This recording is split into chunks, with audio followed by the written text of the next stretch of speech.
So we're here today with Heidi and Mac, who've just finished a CTC here in Axton, Virginia. And I understand that Mac's a little bit hesitant to drink when he's away from home. He does not like to drink away from home. We even bring our own water, and he still doesn't like to drink it.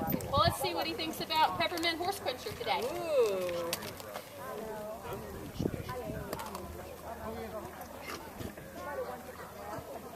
I guess it's okay.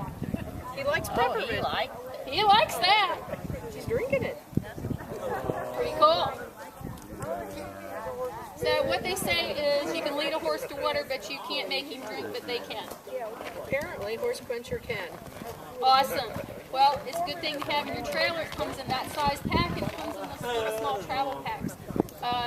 They're one of ACTA's sponsors, and we are just tickled to death to have them on board with us. Yeah, me too. Thank you, Horse Quencher. So how many doses do you get out of this one bag? It's a half cup per bag, and I've gotten as many as 20 servings out of it. Super.